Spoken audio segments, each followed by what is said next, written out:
وہ اسٹیگنیٹ نہیں کرتا، اور وہ تب کرتا ہے جب کہ اسکالرز اس کیپبلٹی کے ہوں جو کہ ڈبیٹ کر کے تھاٹ پروسیس آگے لے کے جائیں۔ تو القادر انشاءاللہ میرا وہ ویژن ہے کہ یہ ہمارے ملک میں ایک ہماری سوچ کو ڈیولپ کرے گا۔ اس وقت جو ہمارا یوتھ ہے وہ اتنا متاثر ہے مغرب سے، مغرب کی ٹیکنالوجیکل پروگریس سے، اس سے وہ اتنے متاثر ہو گئے ہیں کہ وہ ریئلائز نہیں کرتے کہ اس میں بڑا فرق ہے۔ ایک معاشرہ ٹیکنالوجی میں تو آگے چلا جائے گا، لیکن کیا ان کی ایز ایک انسان ہوتے ہوئے ان کی گروتھ ہو رہی ہے یا نہیں؟ کیا وہ صحیح راستے پہ جا رہے ہیں، غلط راستے پہ چلے گئے؟ اور یہ ہمیشہ دنیا کی تاریخ آپ پڑھیں تو کوئی بھی ایسا سویلائزیشن نہیں ہے جو کہ ہمیشہ کے لیے اوپر جا رہا ہے۔ وہ اوپر گئے ہیں، پھر کسی کوئی ایسا وقت آتا ہے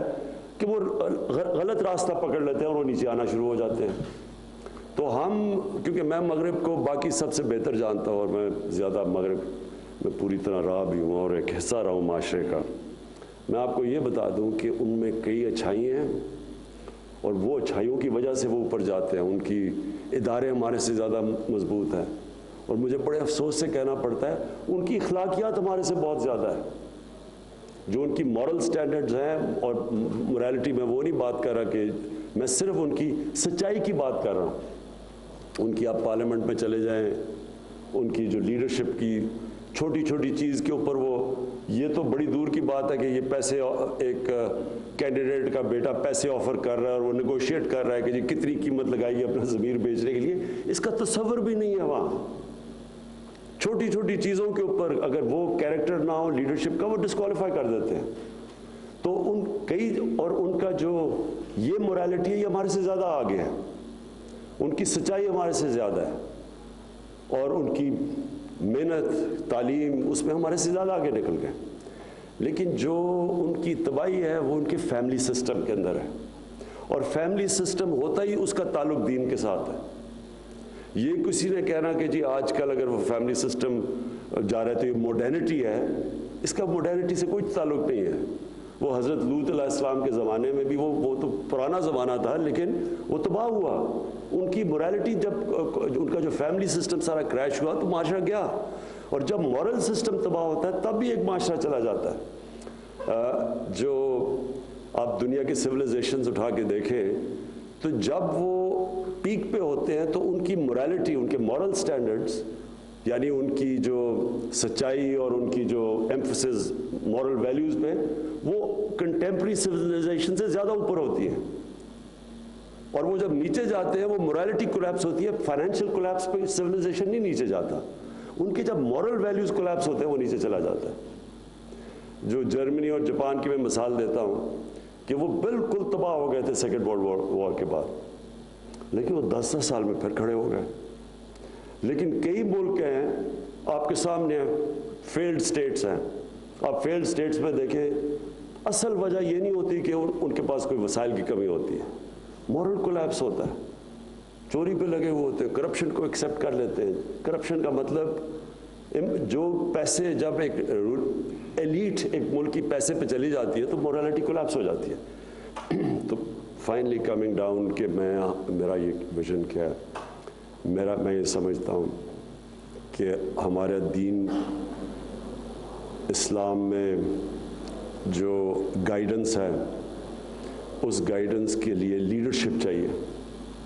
اور مجھے افسوس سے کہنا پڑتا ہے کہ وہ لیڈرشپ بہت پاکستان میں یعنی جو ملک بنا ہی تھا اسلام کے نام پہ، اور جو علامہ اقبال کی خواب ہی یہ تھی کہ ہم نے ایک ماڈل بنانا ہے دنیا کو کہ اصل میں اسلام کیا ہے، یہ اصل میں لیڈرشپ یہاں سے نکلنی چاہیے جو میری ساری خواب ہے، جو کہ وہ لیڈرشپ پروڈیوس کرے گی جو تھاٹ لیڈرز ہوں گے، جو بتائیں گے لوگوں کو، جو ریسرچ کریں گے، جو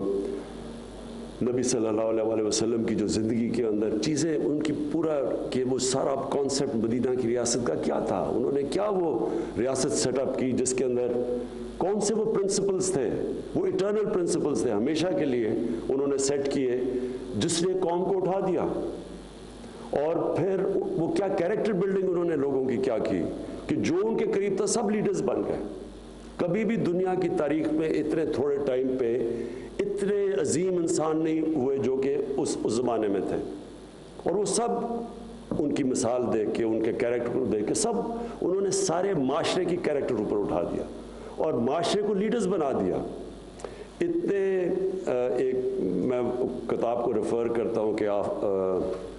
دی عرب کانکویسٹ، وہ ہمیشہ اس کے اندر صرف ایک چیز ہے کہ وہ سب حیران تھے کہ نہ ان کے پاس کوئی زیادہ فوجیں بڑی ہیں، نہ ان کے پاس کوئی نئے ہتھیار ہیں، یہ کیسے ساری دنیا پہ چھا گئے لوگ۔ تو وہ اسٹڈی کرے، وہ یہاں سے ہمیں اسٹڈی کرنا چاہیے، وہ کون سی کیریکٹرسٹکس تھی جنہوں نے ان لوگوں کو اٹھایا۔ اور ہمیں قرآن میں اللہ کا حکم ہے کہ ان کی زندگی سے سیکھو، نبی صلی اللہ علیہ وسلم کی زندگی سے سیکھو، کیونکہ وہ ہماری بہتری کے لیے، جب ہم وہ سیکھتے ہیں تو وہ یا انسان کو اٹھا دیتے ہیں، اور اگر ملک وہ پرنسپلز اڈاپٹ کرتا ہے تو وہ ملک کے اوپر چلا جاتا ہے۔ اور میں یہ چاہوں گا کہ یہ پھر جو ہم یہاں ریسرچ ہوگی، پھر یہ سارے ہمارے ایجوکیشنل انسٹیٹیوشنز میں جائے گی، ہمارے ایجوکیشنل انسٹیٹیوشنز میں گائیڈنس جائے گی کہ ہم نے بچوں کے لیے کس لیول کی انہیں کرنی ہے، کیونکہ ابھی میں دیکھتا ہوں اسلامیات کا کوئی ایفیکٹ ہی نہیں ہوتا بچوں کے اوپر، ان کی ریلیونس ہی نہیں ہوتا۔ ہم ان کو وہ کتابیں پڑھا دیتے ہیں جو اس ایج پہ ان کو سمجھ نہیں ہوتی، تو ہم نے کیسے ان کو کیا بتانا ہے، کیسے ان کے کیریکٹر کیسے بلڈ کرنے ہیں، کیسے ان کو فیوچر لیڈرز بنانا ہے۔ اور یہ ہوگا جب تک کہ ہمارے ملک میں کوالٹی کی انٹلیکچوئل لیڈرشپ نہیں ہوگی، جو کہ صحیح معنی میں جس طرح جو علامہ اقبال نے کیا تھا کہ ایک فریڈم موومنٹ کے اندر ایک انسان کی جو کنٹریبیوشن تھی صرف ان کی نالج کی وجہ سے، اور ان کی انٹرپریٹیشن جو تھی جو قرآن شریف میں سے، اور ان کی جو بلکہ ان کی ساری شاعری قرآن شریف میں سے ہے۔ آپ اگر ان کی شاعری پڑھیں، اس کی کوئی نہ کوئی قرآن کی آیت کے وہ شعر کے پیچھے آپ چلے جائیں تو کوئی ریلیونس ہے۔ تو اس طرح کی انشاءاللہ یہاں میری سوچ ہے۔ سپٹمبر 1 کو ہماری اوپننگ ڈیٹ ہے اس کی، اور اس کے لیے آپ سے پوری تیاری کریں گے۔ اور جو امپورٹنٹ چیز میں صرف آخر میں، ہم نے جو بڑے دنیا میں بڑے نام ہیں مسلمان اسکالرس کے، مغرب میں جو ہیں بڑے نام ہیں جنہوں نے کام کیا ہوا، کتابیں لکھی ہوئی ہیں، سید ناصر حسین جیسے، اور حمزہ یوسف، یہ سارے آؤٹ اسٹینڈنگ جن کی بڑی دیر کی ریسرچ ہے، ان ساروں کو ہم اس بورڈ کے اوپر لے کے آ رہے ہیں اپنے، جو کہ ہمیں گائیڈ کرے گا کہ ہم نے اس کو آہستہ آہستہ اس تھاٹ پروسیس کو یا اس یونیورسٹی میں کیسے آگے لے کے جانا ہے۔ سب کا شکریہ ادا کرتا ہوں۔